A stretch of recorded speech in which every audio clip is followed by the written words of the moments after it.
Hi, this is Savannah, And this is Brian from the Dorky Diva Show, and you're listening to Star Wars. the best place for below average Star Wars. In a world where people need 80s and 90s movie reviews, two regular Geordies combine forces to bring you the Brother to Brother 80s and 90s movie review podcast. Check them out on Twitter, YouTube, and all decent podcast vendors.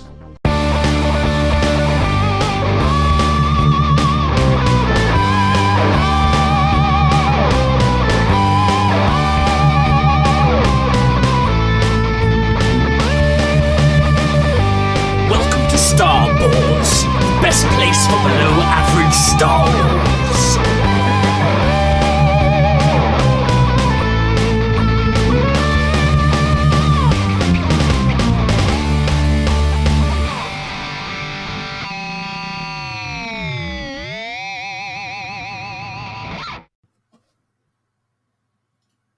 Hello there, and welcome to the Star Wars Show, the best place for below average Star Wars. I am the Geordie Jedi Pete. We've got a very special episode today. I am joined by the awesome Jordan from Wookieepedia. Jordan, how are you doing? Doing fantastic. Thank you for having us on.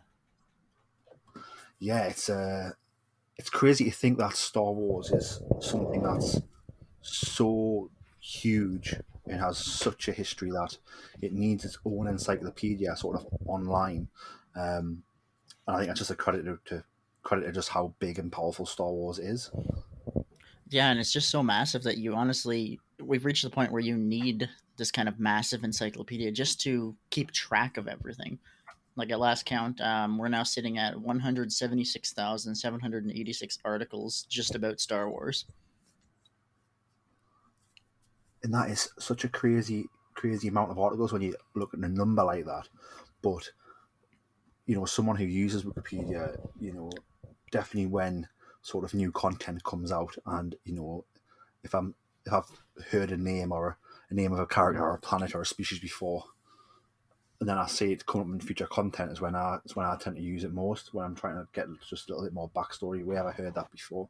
And then you think about like the amount of books, comics, other media, TV shows are only getting bigger, movies, and it's not surprising just how important it is. Do you just want to start off by giving our listeners an introduction to what Wookieepedia is and sort of how it started and how it came about?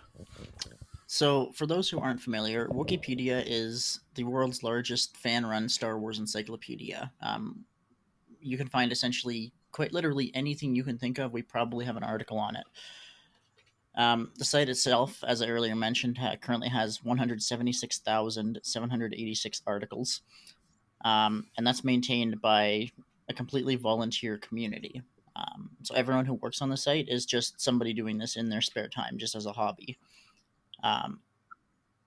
In an average day, that's probably 50 plus people, and over the course of a month, you're looking at several hundred that are just kind of popping in here and there just to fix something here or there, tweak something that they read, just small things like that. And it's just grown into this massive community since 2005. So the wiki first launched on March 4th of 2005 as the Star Wars Wiki. And since then, it's just grown to the point now where we're just being referenced regularly by everybody. Yeah, it's crazy to think, you say 2005 and that feels like a lifetime ago almost. I'm 33. I was born in 1989. I was a Star Wars fan since 1994. But 2005 was, I was 16. Revenge of the Sith obviously came out, but I can't remember a time sort of without having Wikipedia, especially in my adult life, where it's always been there to Google things, even for simple things like spelling. If I'm, especially with the podcast, if I'm putting a character's name into a title or into some editorial, whatever, any type of content, and it's a sort of a weird spelling, I'll always go to Wikipedia just to check the spelling almost. It's sort of it's a sort of, and I don't think about doing that. I just subconsciously do it, as in it's such a tool that's been there for as long as I can remember now, that like it's just sort of the go-to place. Yeah, and like even for myself, like before I started contributing, so I first created an account in 2008 and started really diving into editing in 2011. But even before that, as early as like you said, 2005, I would just be reading. I would be reading a book that I picked up at a bookstore. Didn't matter if it was like the second part of a trilogy. I would just read it and then use Wookieepedia to fill in the gaps, and that just kind of became second nature to me. It was just, oh, I have a question. Well, I'll just look it up on there. Yeah, definitely. Obviously, I find it very interesting that you've been sort of contributing since 2008, so sort of for a long time and very early on in Wikipedia's concept. Um, what do you remember? What the first bit of information that you contributed was? Ah, yes, I do, and I'm happy to say that it didn't get reverted. So I didn't break too many policies at the time. The first one I did was I added a little bit of an update to the article on the Sun Crusher. Oh, the Sun Crusher. So that, if I remember correctly, I first read about the Sun Crusher I had a, I got a book for Christmas, which was sort of a technologies and weapons of the galaxy Star Wars book. It was almost like a textbook, and I remember reading about the Sun Crusher in there. I know which. Possibly. I think I know which one you're talking about. Yeah, and for those who aren't familiar, the Sun Crusher is a super weapon in Legends. It was created at the Maw installation, and it featured essentially indestructible armor, as well as a cannon that could cause a star to go supernova, destroying an entire star system. To this date, it's still one of my favorite super weapons. Do you think we'll ever see that come into sort of the modern Star Wars storytelling? I think it would be cool to see. I don't think we'll get that though. They seem to be kind of. We're not really seeing the sheer number of Imperial super weapons that we did back in Legends when it was kind of just, by and large, a free for all where everyone would make their own super weapon. Yeah, definitely. Um, Now, so that was obviously your if somebody does want to bring that back, please, I mean, by all means. definitely, even if it's just a sort of a code name that's mentioned for a project that we're not going to see, just almost like sort of a background bit of information would be awesome. Yeah. Like in Rogue One when Jyn Erso's going through the secret Imperial projects. Imagine if it was mentioned in there or something like that. Yeah, or even have or even just have a completely unrelated project name, and then 3 years later, name drop that. Oh, well, this is actually from a secret Imperial facility. Definitely, definitely. So you see that's the first sort of bit of information you contributed, and that it hasn't been changed. Obviously, as you said, anybody can sort of sign up for an account, and Wikipedia runs on people giving their time and passion and providing information to it. Has there ever been sort of what's the strangest or most wonderful bit of information that you've come across on there that you didn't contribute yourself? I think if I'm gonna go with the weirdest, so I think it was in the early 2000s. There was a reference book called Monsters and Aliens by George Lucas, and it was what it was essentially a compilation of old concept art or old concept ideas, things that just never saw the light of day. And what one of our editors did was they took some information from that and they wrote an article on what was called Argo 6. And let me pull up the actual article here because it features one of the weirdest quotes I have ever seen. I'm looking forward to hearing this. All right, so the actual quote in this article for Argo 6, this is a non-canon article, so nothing from that book is actually canon. A molecular dentist on Argo 6 performing a routine molar cracking uncovered a tiny but complex farm in the mouth of one of her patients. Wow, that is. And whenever I throw that information at somebody, I can just see the gears turning in their head as they try to process how, why, and the answer is who knows. Definitely. And is that from a book that George Lucas wrote himself? So it was Monsters and Aliens from George Lucas, and that was written by Bob Caro back in it was 1993. It's funny, to me that sounds very George. I think when you think about what his idea was for sort of microscopic organisms in the Force, Yeah. and what it was going to be going forward, it falls right into sort of that mindset, I think, which is wonderful. Obviously, you mentioned there, that was one of your favourite, most weirdest bits of information. That's non-canon. Obviously, Wikipedia is full of both canon sort of and legends, as we'll call it. How important do you think it is to differentiate between them, and how important is it, do you think it is to include both on the platform? So for us, for the first one, I think it is very important for us to kind of differentiate between the two. Not only because we strive to be as accurate as we can with everything. We know that authors, artists, writers, creators, actors, actresses are using the site as a reference as they research for upcoming roles, and even just to kind of learn a little bit more about this universe that they're stepping into. And the last thing we want to do is, give them the wrong information. We want to make sure that everyone can access proper information that is well sourced, and that they can easily verify themselves if they want to double check the source material.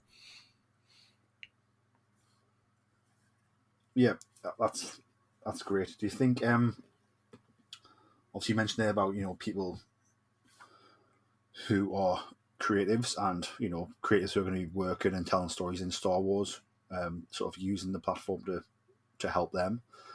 Do you who do you know who's used it? Who sort of give you a bit of a surprise knowing that they've sort of used the platform to help create something with their stories? Honestly, not really. For me personally, not really anyone in particular. It was more so through my work with our.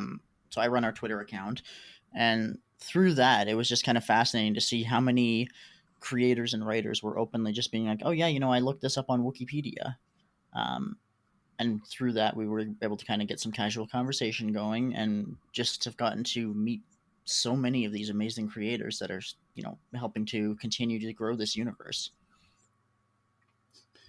Am I right in saying that the new novel Shadows of the Sith, the author of that book, had used it? That is correct. I've just started reading that book. I'm about 5 chapters in, and I am loving it so far. It's a fantastic read. So um, that must give you some sort of feeling of pride to know that something that that you have created and that you are continuing to grow and curate is sort of being used by people who are actually telling these stories that are the reason why it exists in the first place. If that makes sense. Yeah, it does, and it's really nice to kind of see us coming full circle. Like the site started as a place for these Star Wars super fans to come together and share their collective knowledge, and we've now kind of come full circle to a point where the people who are now writing and creating this new material are people that have grown up using Wikipedia as a resource. So we've come full circle in a sense. Definitely. Obviously, as we said, sort of anybody can sign up and anybody can then sort of look to edit and provide information. I take it that must come with some sort of strict controls so that we don't get targeted by trolls, perhaps, or people just trying to spread misinformation about certain things on purpose. Yeah, and so the way it works is, so anyone can edit Wikipedia. You can sign up for an account. The benefit to that is, anything you do can be attributed to you. You can better communicate with other editors on the site, and we can help you kind of grow and learn. Because if we know what your name is, like your username, we can communicate one on one with you and kind of help you learn. Whereas if you're using an IP, we don't really have any way to communicate with you on site unless you're on our Discord. Um, so what it is if you go to fandom.com, you can create an account, and this will work on any wiki site that's hosted by fandom. So Wookieepedia to Memory Alpha and anything in between. Now, as you noted, that does come with some rules. There are policies on the site. There are rules about sourcing and just kind of general styling. But we have a very large, very vibrant community that will be more than happy to help you learn those rules and policies and guidelines. That's great to hear. I think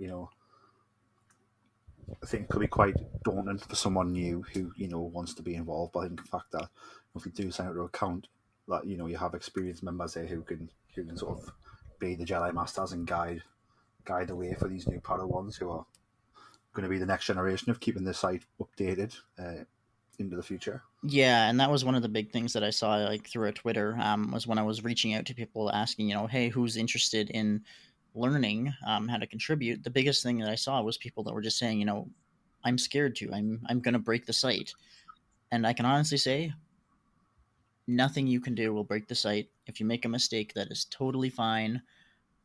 It's not a mistake if you learn something from it. Definitely. 100%. And if by some miracle you do manage to break something, we can revert it very easily. No harm done. I mean, it goes back to sort of that teaching, isn't it? The greatest teacher failure is. It's one of my favourite teachings from Yoda in The Last Jedi. If we do something and do it a bit wrong, we can just learn from it and make it better the next time. Exactly. What's one of your favourite aspects of Wookieepedia now? Is it contributing? Is it interacting with new members? Or is it actually sort of reading new articles that you sort of finding new information that you didn't quite know? For me, it's just being a part of this, this large community of people who are super fans, just like me. It's getting to kind of help reach out to other people that want to learn how to contribute, and just kind of pushing Wookieepedia to be more than just a wiki. Because yes, we're an encyclopedia, but my thought is, what more can we be? And through reaching out to people on Twitter and across various social media platforms over the last year, we've gotten to kind of do all of these podcast appearances. We've gotten our YouTube channel up and running, and we're kind of taking it to the next level, not just kind of documenting, but actively seeking out new information. It must be awesome, sort of, having, you've got the platform, you've got the wiki, but as you said, going beyond that, having different products, you see in the YouTube channel, sort of, what is the YouTube channel so people can find it, and sort of what type of content can we find there? So our YouTube channel, if you just search Wookieepedia on YouTube, we should be one of the first few results. But what we do is we do audio versions of some of our status articles.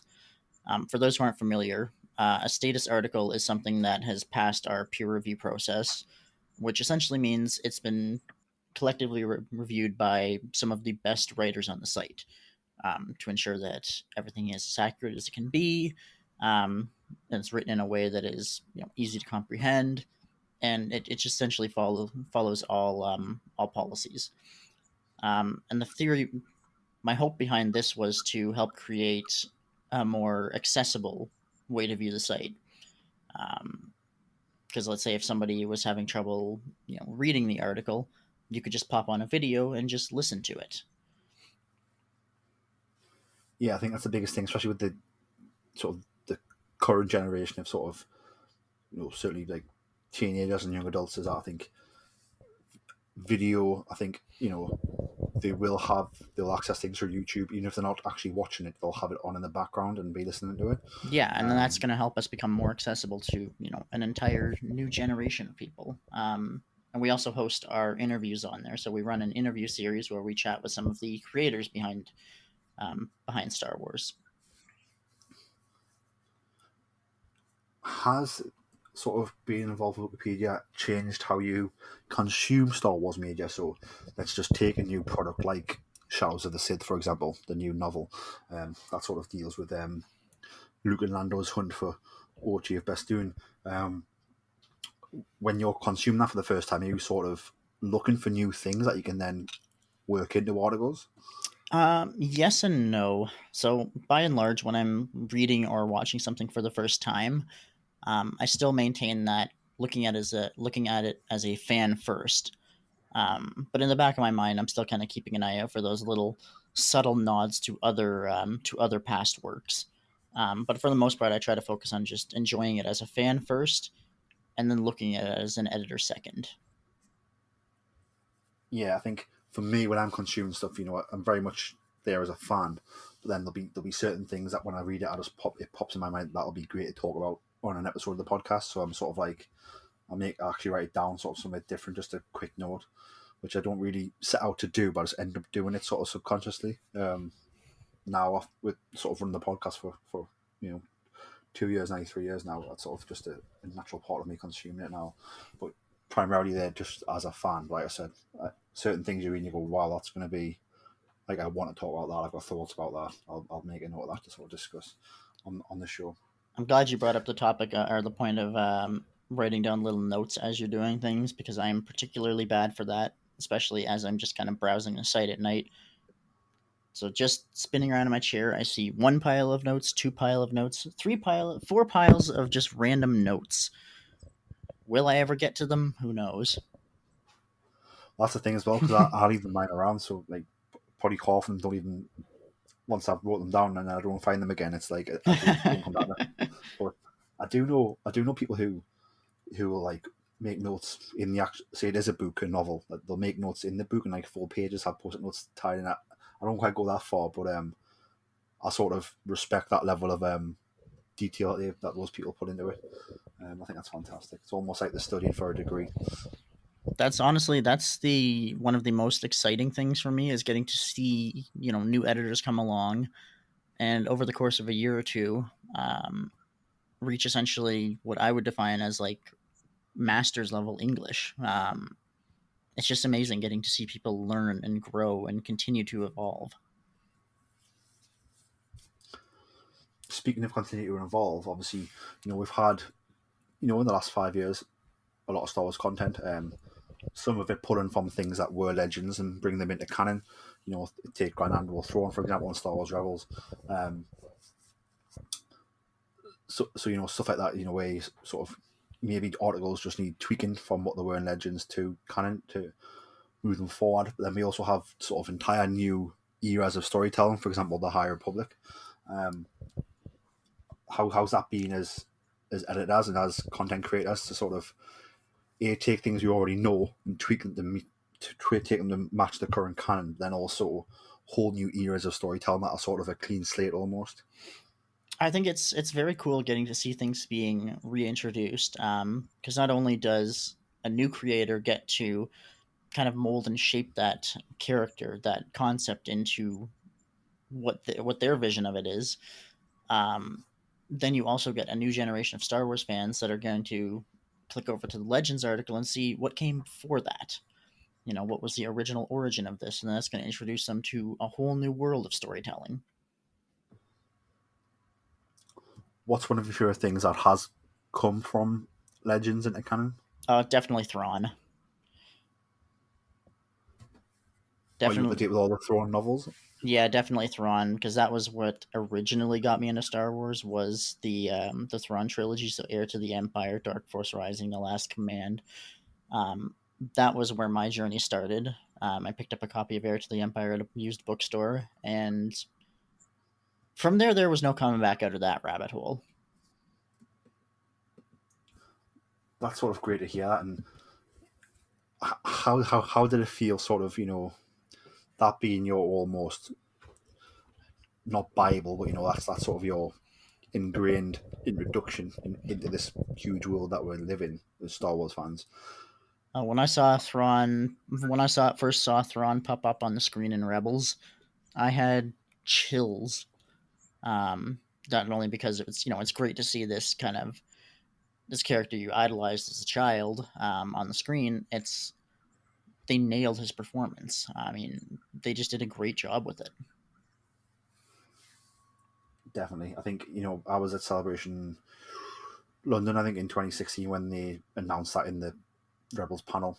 So I was there with my cousin, who was older than he got me into Star Wars originally, with the VHS tapes in the 90s.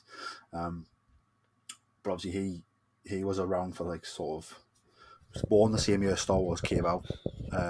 It was obviously probably, around 6 when Return of the Jedi came out, so he's seen that in theaters. But the Throne trilogy game was his sort of all he had after that, if that makes sense. So to be sitting next to him and see his reaction to Throne coming back, I think was pretty awesome for me to see that. as the person, he was the person who got me into all this, and to see him be rewarded that way was really bring a lot of joy to me. Seeing him enjoy that moment. See, and that's really at its core. I think that's what kind of Wookieepedia stands for. Is just this shared joy that we all have at this one singular franchise, and that no matter where we started, that's what binds us all together. Is the fact that we all love this franchise.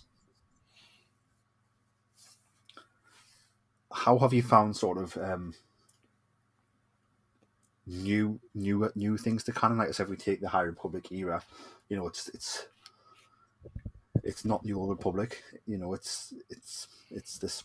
You could say it's similar in a way, but it's sort of this storytelling very close to the Phantom Menace, but also far away from the Phantom Menace. That makes sense. It's closer to the Phantom Menace than the Old Republic was, but it's also quite far away. Obviously, we have things like people like Yoda in the story, but other than that, it's a lot of new characters, a lot of new ideas about the Jedi, and new enemies in the Nile and things like that. Personally, how was that I'm very much enjoying the High Republic. I am very behind on things, I'll admit, just because there's so much to catch up on.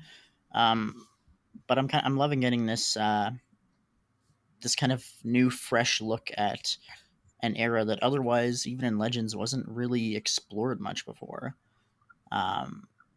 You get some of the older characters to kind of act as a link to kind of what we already know. But other than that, the authors have essentially free reign to explore this however they want.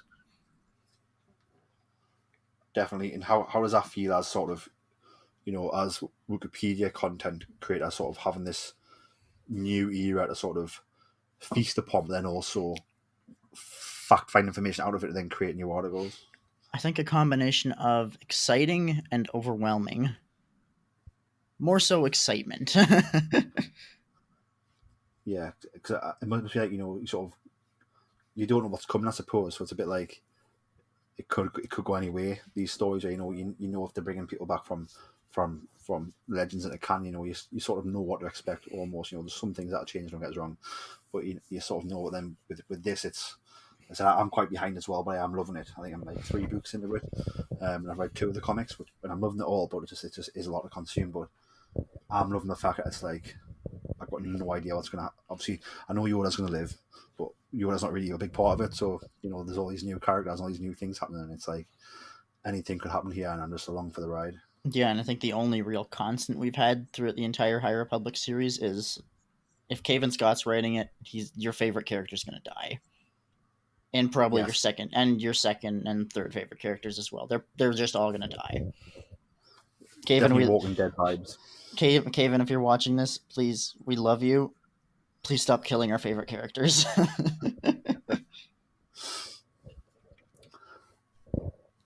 Is there anything else you want to add about Wookieepedia before I dive into more personal chat about Star Wars with you, Jordan?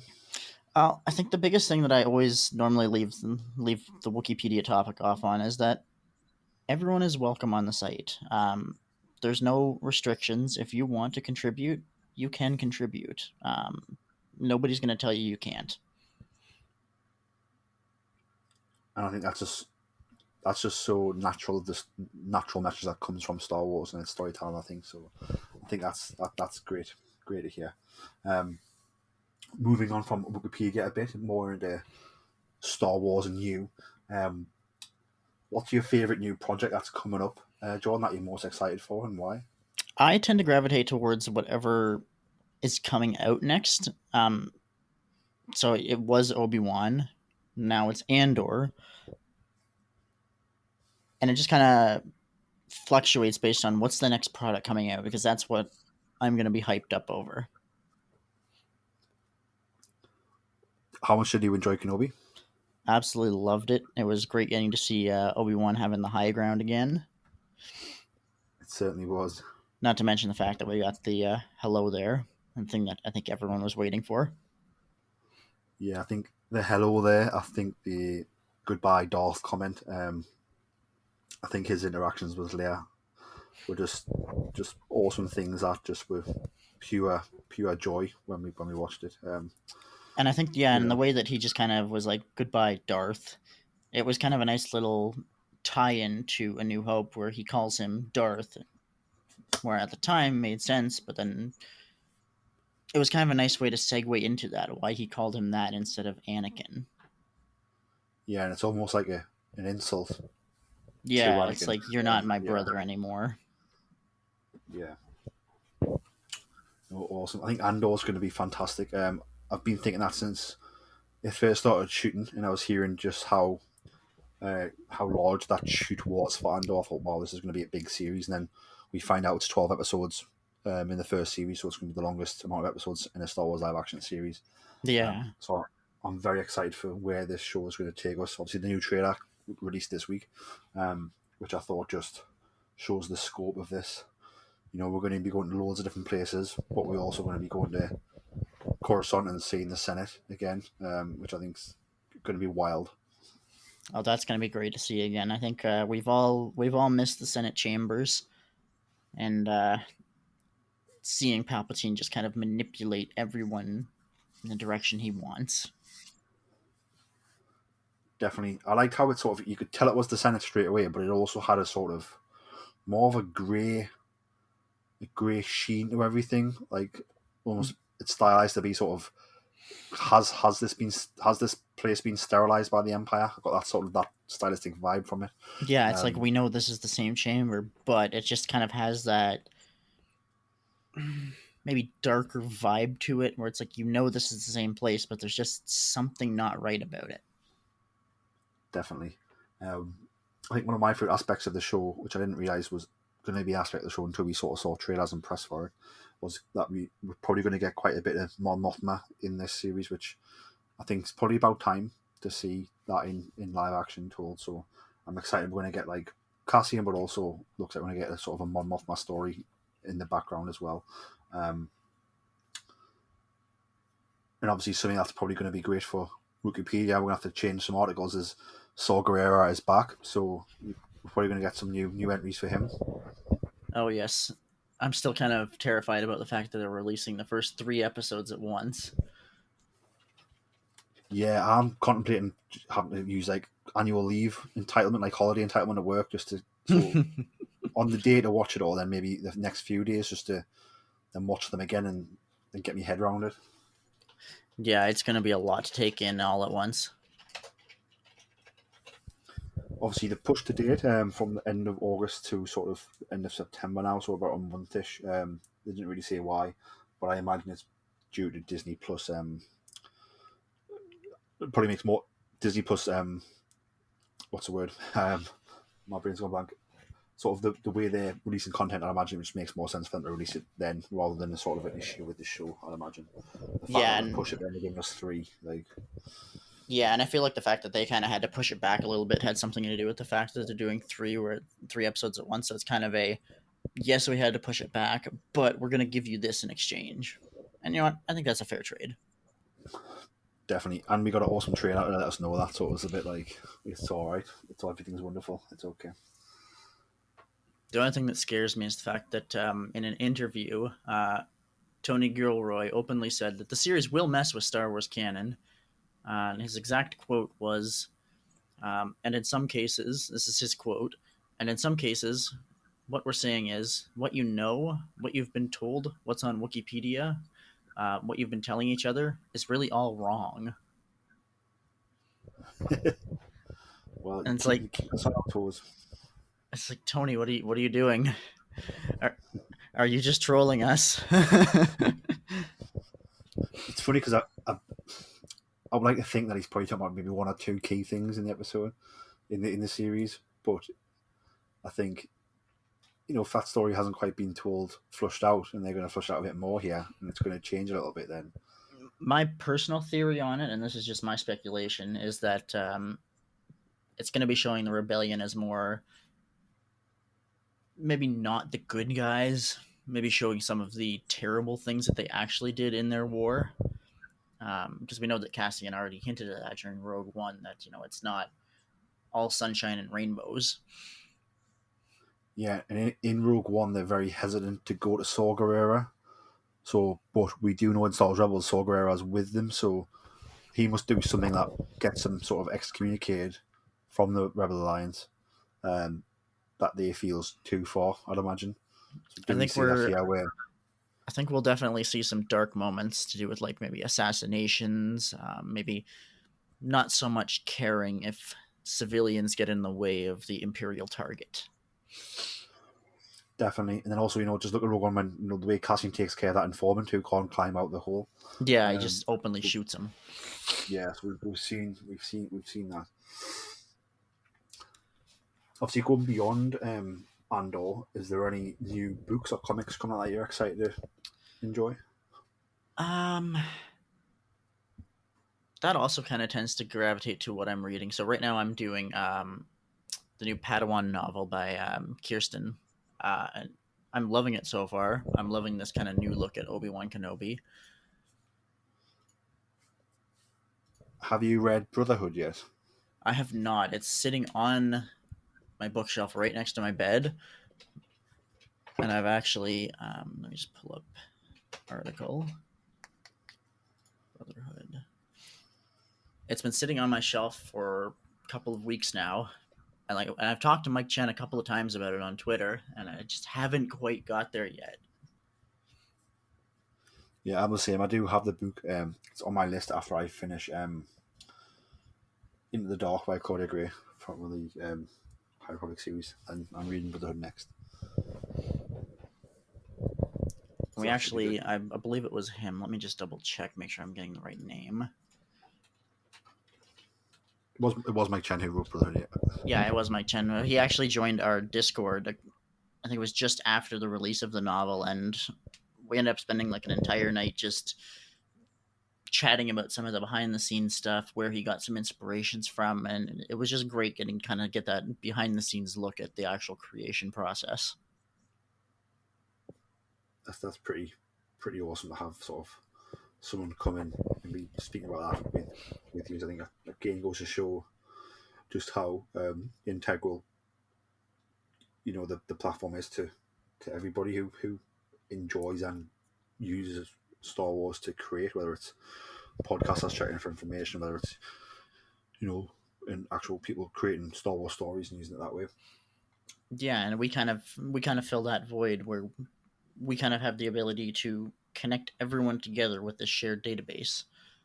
It doesn't matter if you're creating new Star Wars content, if you're doing podcasts, if you're writing your own fan fiction, we can all just kind of congregate around this one place. Definitely. Speaking of congregating Star Wars fans, have you been to Star Wars Celebration, and what's some of your favorite memories from them, if you have? So I haven't actually. I was in LA at the same time Celebration was going on. I was probably a couple miles away at Fandom's Community Connect. So Fandom is the company that hosts Wookieepedia and the majority of other wiki sites. So as I mentioned earlier, things like Memory Alpha, they're the ones that host it. Now what they do is every year they host an in-person summit where they invite some of the kind of top users from the platform to meet with staff, chat about kind of upcoming ideas. They'll kind of give some insight into what projects they have planned for the platform, what updates they're looking at, and just kind of get to have a lot of kind of good back and forth feedback where we just kind of get to spitball ideas. So that was taking place the same weekend that Celebration was going on. And the whole time I'm seeing all these updates from Celebration. It's like, I'm just a few miles away. I'm so close. Yeah. Hopefully next time those events won't run at the same time and you'll be able to enjoy them both. We are hoping to do something for Celebration London next year, but planning for that's still up in the air. That's obviously going to take a little bit of planning. Definitely. I mean, so my first celebration was Celebration London 2016. That thing was addictive. So straight away from that, I had to do Orlando and I did Chicago. I missed out on Anaheim just because of the changing of the dates a couple of times due to COVID. So I didn't do that one. But obviously, it's come to London. I've got my passes booked. Obviously, living in the UK myself, I live sort of in the north of England, but it's about a 3-hour train journey away from London. So it's not too far. And then the biggest thing is going to be finding affordable accommodation, I think. But passes are booked, so either way, I'll be there. So Very exciting to be having celebration coming up. So it will be if you are there, definitely we'll have to meet up and treat you to a drink in London. Definitely. There's something just addictive about that kind of convention vibe. It's just everyone's happy, everyone's positive. It's just a very welcoming environment. I was at San Diego Comic Con a couple weeks ago, and it's just nice. I was down with Fandom, who was hosting a number of interviews. They were hosting a party there, so I was down doing like some interviews with them, and it's just so nice being around everyone else who, even if it's not Star Wars they're passionate about, they're just equally as passionate about whatever fandom they love, be it Star Wars, Star Trek, or anything else. Yeah, definitely. Did you interview any cool people? Yeah, I ended up doing, these aren't released yet, but I ended up doing a couple of pro wrestlers, and I also got to interview the main cast of Star Trek Strange New Worlds. So I am a huge pro wrestling fan. So who have you interviewed? Can you share who you interviewed wrestling wise? Yeah, let me just find the list here. I want to make sure Was it more AEW people? Yeah, it was AEW. I just want to make sure I don't butcher the names. CM Punk was there. Did you get a chance to speak to him? Because he can be elusive sometimes. So let me just find the actual thing so I make sure I don't butcher these names.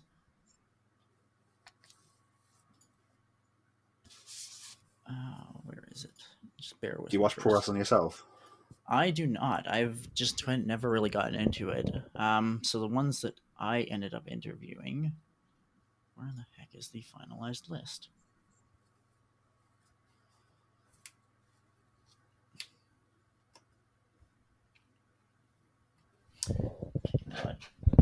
Just give me just 1 second here. No problem. I think if I would probably be shaking if I was interviewing a pro wrestler, I think, because I would just be nervous about speaking to people who I watch on telly every day, or every week even.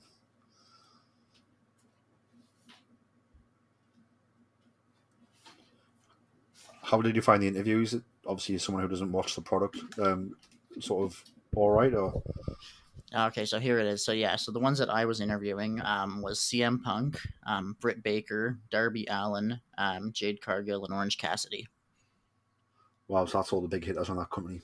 And they were all absolutely fantastic. And I quite literally just got like a crash course in AEW like a day and a half before, as I frantically tried to look up everything so I didn't butcher the interview.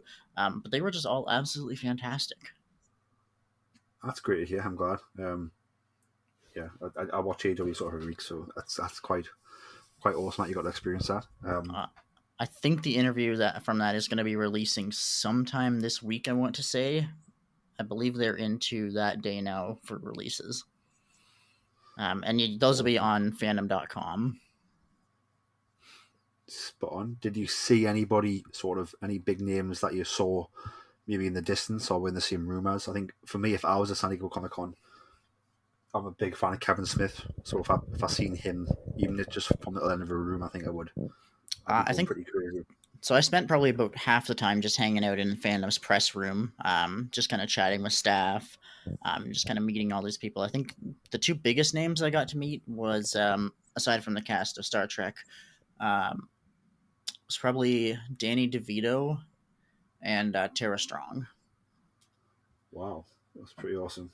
How was Danny? He's a great guy. Really nice.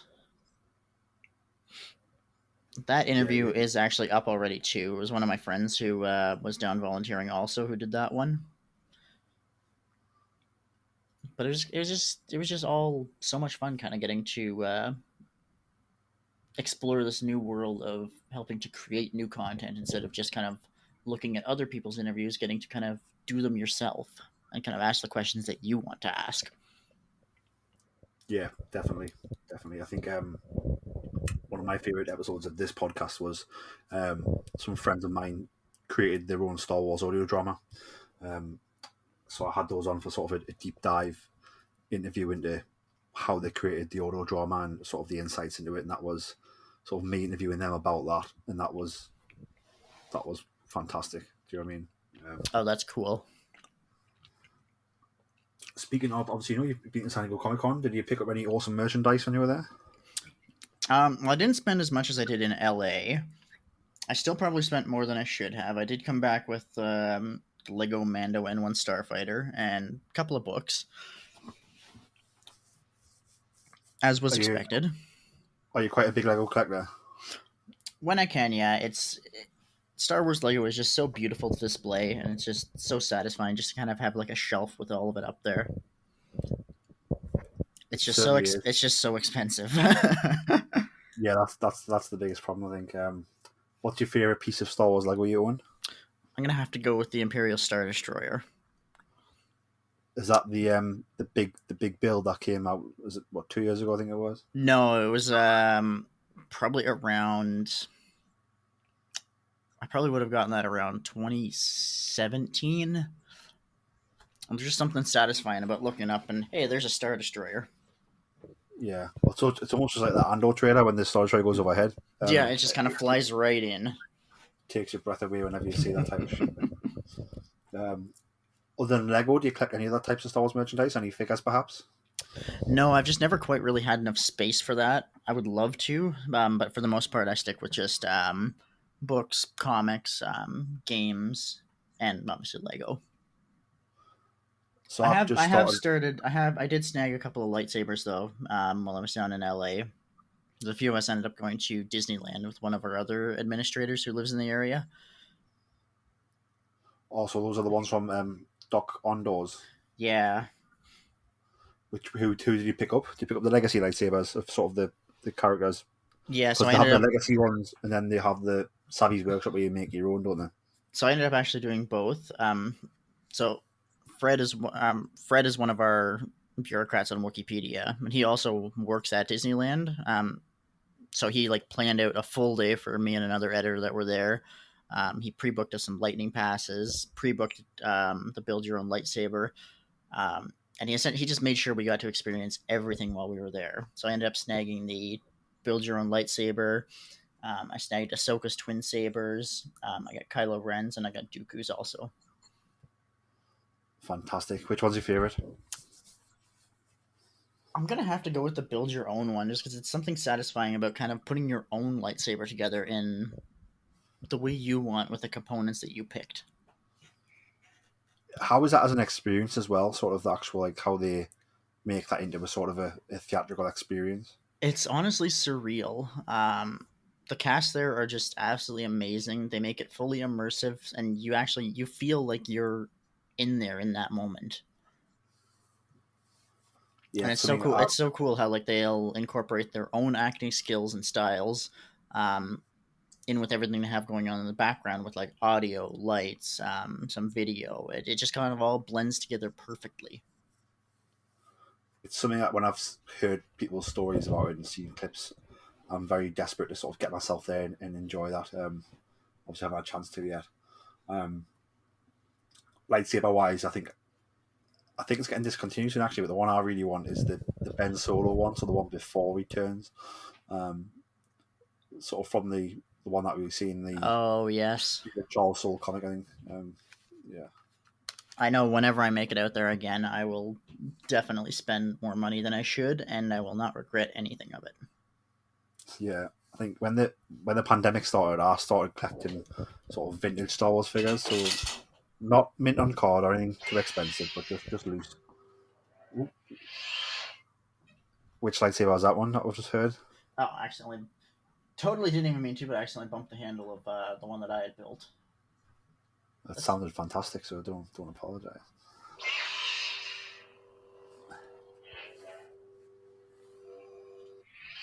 That's satisfying. Yeah, it is, isn't it? It's very satisfying. That is just satisfying. Yeah, anyone who has the opportunity to go there, I would definitely recommend do the full experience, build your own lightsaber, make sure you check out the cantina, and just take it all in. You're in Star Wars. Make sure you fly the Millennium Falcon whenever you get there. What was some of your favorite food and drink in Star Wars Galaxy's Edge? I gotta say, Ronto wraps are actually really good. You're the second person to say that, so I've heard they are, so that is something I'm desperate to try as well. Yeah, I would definitely recommend them. They were actually very good. I could actually go for one right about now, but that is a several-hour flight away. Yeah, I don't think I can justify that. I don't think I can justify spending that just to go get a Ronto wrap. yeah. You'll have to plan a trip soon, and then you can get yourself there and enjoy that as a side effect of being there. Obviously, with sort of the Disney parks, sort of bringing Star Wars to them in a big way. With sort of Star Wars now coming out as TV shows, quite a lot of TV shows coming out. So Star Wars has almost never been bigger than it is right now, I suppose. And I mean that in terms of content and things you can experience as a fan. Um, have you guys seen sort of an increase in traffic over the last few years to the site? As sort of more people are seeing Star Wars who maybe, people might know about Star Wars and know it's movies, but you might get Disney Park fans who don't really watch it, but then they might go to the Disney Park, experience it there, and that's their way in. Yeah, I would say traffic wise, we've been growing steadily year over year. Obviously, whenever a new show releases, we see like a massive spike in traffic on that day. Um, but overall, yeah, it's just been kind of increasing steadily year over year. Good, good. If you were to, like you yourself, Jordan, if you were to come to a celebration and do your own panel on something Star Wars related, what would that be, do you think? I think if I could do a panel on anything to do with Star Wars, I'd probably theme it around the community itself. Not like the hateful side of the fandom, not the toxic side, but highlighting the sheer passion and joy that Star Wars brings people, and highlighting some of the people that kind of help foster that environment behind the scenes. Yeah, I think that's quite a noble thing to do. Speaking of sort of I don't want to talk about too much, but the negative side of the fandom. Obviously, I myself, I don't really experience that much on social media. I'll see people talking about it, but I don't see it. If that makes sense. Basically, just because I'm quite selective in who I follow and things like Yeah, that. I'll keep it small. Obviously, with the Wookieepedia socials, obviously they'll be quite vast. Do you see quite a lot of that come through on those channels? I would say over the last year, and this is just my personal opinion, I think that the amount of hatred I've seen on like Twitter, especially, has decreased as we've been kind of pushing this more positive environment. I know the official Star Wars account and their team have started doing that as well, like engaging with fans, pushing some of the positives, just kind of doing little things to make someone's day a little bit better. And I think that's had a huge impact on kind of pushing back that toxicity. Yeah, I've been really impressed with the Star Wars socials and just those little things that the team are doing now. I don't know if it's a new team or a bigger team or what, but I think it's little things like that that really are going to help pull up the positivity. So I've talked a few times with the guy who heads up their social team, and it's the same team, but they just got the green light to kind of expand their interactions and kind of try some new things. Well, I think it's certainly a good idea, and I'm glad they've got the green light because I think hasn't interacted with myself yet. Hopefully one day it will, but I think just seeing the way it does interact with a lot of people, I think is even though it's not me, seeing it interact with other people and the way it does, sort of makes me smile. Do you know what I mean? It makes you think, yes, like we're going in the right direction here. Let's keep the positivity going is the message it sets, which I think is really, really important. Yeah, and it's just so great getting to see how kind of just that little interaction can make someone's day a little bit better. Early on, when I took over the account and I started kind of occasionally, I would follow a fan here and there, and there was just something surreal about seeing them then absolutely freak out and say that they're having the best day ever and that this made their day better. There's just something surreal about that, and knowing that we're in a position where we can very easily make someone's day a little bit better with just the simplest of gestures. So let's do it. Definitely, I think, and again, that's something that Star Wars is all about. What things can we do that are in our power that can make things better. Exactly. And taking them doing them is fantastic. Is there a Star Wars story in any gap in canon that hasn't been told that you are sort of desperate to witness, whether it be a book, a comic, or a TV show or a movie? So the one thing that I've always wanted to see, and this is from Legends, so I don't expect we'll see this anytime soon, but I wanted to see more of a bridge between um, kind of the Legacy of the Force era and the the comics that took place in the future, where you get like this futuristic Fell Empire, the Legacy series, or the Legacy, I think it was. Um, I always wanted to see kind of what happened in between those two periods. How did we get to Roan Fell and his Fell Empire, and this new Sith Empire? If you could have that story told, how would you have it told? In a book, in a movie, in a TV show, in an animated series? I have to go with novel series, just because that era. The novels of that era are among some of my favorites, so I'd love to see that kind of continued. Awesome. I think what I really want is I want either a comic series or an animated series that I want to see the adventures of Luke Skywalker and Lord Zantekar in between Return of the Jedi and Force Awakens, sort of hunting down these Sith and Jedi relics and information, and you can almost have it like in an Indiana Jones type archaeology hunt, but with the Force and with Luke being a Jedi. I think it could be a lot of fun. I think that's an idea I can get behind. Definitely, and obviously, I said I haven't started reading Shadows of the Sith, so we're getting a little bit of Luke and Lord Zantekar in there, so that's feeding that itch I've got.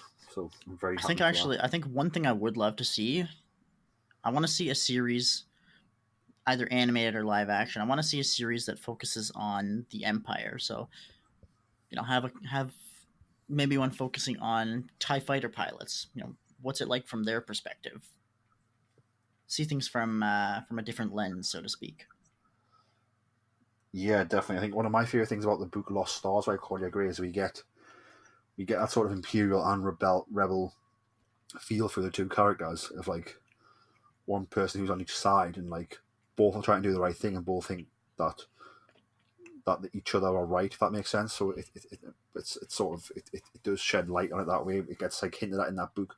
So I think if that would work, definitely more of that would be fantastic. Yeah, I love to have that highlighted, that they're not all, there's no one good or evil side. It's just gray. There's people on both sides that believe that what they're doing is right for the wrong reasons. Yeah, definitely, 100%. We'll get into the more important questions now before we wrap it up. Favorite Star Wars movie, John? Gotta go with Revenge of the Sith. First one I saw in theaters, and that was just one that really stuck with me. Have you read the novel by Matthew Stover? I have. A huge fan of it. I think he absolutely did a fantastic job with it. It's one of my favorite Twitter accounts. Is like it just quotes things from the book, from the novel. I don't know if you've seen that, but I love that. It was. He did it very well. He tied everything in just beautifully. And it's crazy to think just how much he worked with George on that as well. I think George gave quite a lot of notes on that novel, which I think is probably one of the reasons why it's so good, as well as Matthew Stover's skill as well, combined with that level of interaction that George gave him. Favorite animated Star Wars? I'm gonna have to go with the Clone Wars, because I started watching that show as a kid, and by the time it finished, I was an adult. So it was just kind of something that kind of grew up to. Yeah, I think the ending was so satisfying as well, and it ties into Revenge of the Sith, which is your favorite movie as well. So I think, yeah, like that is a fantastic series. I think. Oh, hands down, that little arc was easily one of my favorites, where you get to see not only all the movie lines kind of pulled in, you get to see what was happening everywhere else. Yeah, it was almost so simple but so masterful in storytelling. I thought that arc was. It was so good. It was exactly what it needed to be, in my opinion. Do you have a favorite Star Wars comic? I was always a fan of the old the Empire and the Rebellion series. I was always a fan of that because you got to see not even so much just the Empire's perspective. You got to see the perspective of I'm absolutely drawing a blank on the name now, but Luke Skywalker's childhood friend, Jarek Sunber. You get to see what could have happened had Luke actually gone to the Academy. Would he have become this person who's fighting for the Empire? Yeah, very sort of very very very cool sort of what if multiverse type storytelling. Do you have a favorite Star Wars soundtrack? So when I say a soundtrack, I mean like music for the entire movie or series. I'm gonna have to go with the Revenge of the Sith Temple March. Yeah, that is Just the very way that it just haunting. kind of eases in, and then it just haunts you. Yep, it certainly does. And then how we've seen sort of we've seen in Kenobi series the scenes in that temple again, very very haunting stuff. It all ties in very very well. The one thing that got me in Obi-Wan Kenobi when I first saw the temple, my first thought was, "Oh, great! We're gonna see some young Obi-Wan. We're gonna see what Obi-Wan was like as a child." And then immediately, no, this is not young Obi-Wan. No, this is not that. Yeah, this is Order 66, and we're going to break your hearts all over again. You're just ripping my heart out right off the bat. Which a lot of media is doing at the minute. I think Star Wars wise, if you look at Jedi Fallen Order did it, Clone Wars did it, this did it. Yeah, and it's one of those things where I'll keep coming back for more, but it hurts every single time. You'd think by now we would expect it that we're going to get our hearts ripped out, but we're just. I'm just going to keep being optimistic that what, this next show's not going to rip my heart out, even though it will. Definitely. Any closing thoughts about Star Wars in general or Wookieepedia in general you want before you wrap up, Jordan? I think I'll echo the same point I made earlier that Star Wars has a place for everybody. Doesn't matter what you do, what you like or dislike, because at its core, we all just love Star Wars. That's the thing that ties us all together. Even if I like different things than you might like different things than someone else, but that's okay. Because what you dislike, somebody else might find some inspiration in, and that's okay. Definitely. And then what is awesome is that these characters, places, story threads will weave through all of them. So sort of it's all connected. So, something that I like that you might not, but then something from the Star Wars I like might come into the bit that you something from the Star Wars I don't like. It'll just kind of tie in just perfectly. Yeah, and then that gets people sort of talking about these things that maybe they wouldn't normally talk about as well. So it's sort of a big wide tree of Star Wars, isn't it? I think it is just wonderful. Exactly. Before we wrap it up, go and let the people know where they can find the Wookieepedia platform, and then also where they can find it on social media. Yeah, so you can find Wookieepedia at wookieepedia.fandom.com. You can reach out to any of our admin team there through our talk pages, or you can find us on Twitter at Wookieeofficial. I'm on there daily, so if you do want to shoot us a message, please feel free to. Our DMs are open. On Instagram, you can find us at Wookieepedia, and you can find us on YouTube also at Wookieepedia. So please feel free to shoot us a message, and we'll be happy to chat. Fantastic. Definitely, I said, for me personally, I use Wookieepedia sort of weekly. Even when I'm just compiling episode notes for the podcast, and then even more so when new content comes out for Star Wars, when something pops up there that I've heard before but I'm not quite sure about, I always go there to check it out. So definitely, Star Wars fans out there, if you ask for information, definitely use Wookieepedia. It's so easy and simple to find, and the information's really good. And obviously, me myself interact with Wookieepedia socials quite a bit lately, and that's been a good experience as well. So definitely check that out. And if you're wanting to sort of contribute to Wookieepedia, as Jordan said, that's what Wookieepedia wants. So go on the website, sign up for an account, get interacting, and you're only going to get better at it. So don't be scared of not being good or making mistakes, because as soon as you start contributing, every time you do it, you're just going to get better. Always remember, we started out in the same. Everyone on site started out in the same place you are. unsure of really where to start and afraid of breaking things, but don't worry, you won't break things. Definitely. You can find me on social media at Geordie Jedi Pete. That is on Twitter and Instagram. You can find the podcast on Twitter at Boars Star. You can find the podcast on Instagram, Facebook, and TikTok at Star Wars Podcast. If you're listening on Apple Podcasts or on Spotify, there is an option to leave a review, so please give us a top review. And if you listen to any other type of podcast provider, if that gives you the option to leave a review again, just takes a couple of moments to leave us a little review. Again, just helps other people find us and helps us in booking guests. So thank you very much for doing that, guys. Jordan, thank you very much. Thank you very much for coming on, and hopefully see you at Celebration London if you do come. Sounds like a plan. Thank you for having us. It's been a pleasure. Spot on. Listeners, thank you very much for listening. And remember, always tell that to Kanja Club. Hello, Star Wars listeners. This is Savannah Odit. You might know me as host of The Dorky Diva Show with my co-host Brian Balance. I am also producer of The Adventures of the Zolan Dart, which is a Star Wars-inspired audio drama that we produced over the last year. If you love stories about smugglers, courage, heroic characters, and maybe a few foes along the way, you should go to thedorkydivashow.com and listen to The Adventures of the Zolan Dart today. Shout!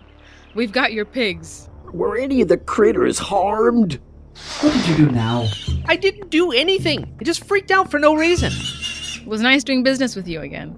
Maybe next time we could deliver something less temperamental. Now, what you call temperamental, I call fun. Hey, is there a place nearby where I can make some repairs? 3 clicks south of here, you'll find a small spaceport. They should have what you need, as long as it's nothing too big. Dynamic class? My stars, you don't hear about many of those still being space-worthy. It's been in my family for a while. She's pretty great. Any chance you have a hover cart we can use to load up? I'll check out the HoloNet to see if anything new has come up in the sector. My name is Sereth Khan. I am the chief here on Kamai. My people and I have been experiencing food shortages as of late due to unforeseen natural occurrences. We are looking to hire someone. I say we take this one. The pay is great, and it's the type of job we're familiar with.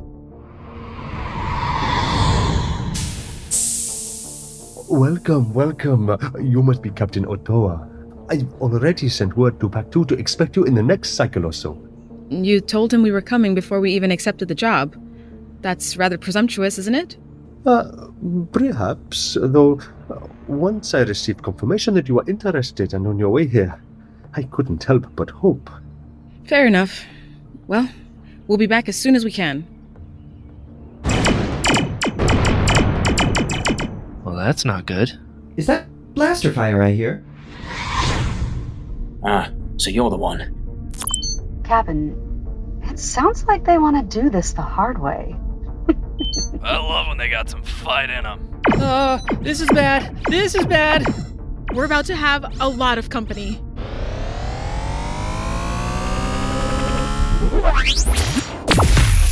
I'll see you soon.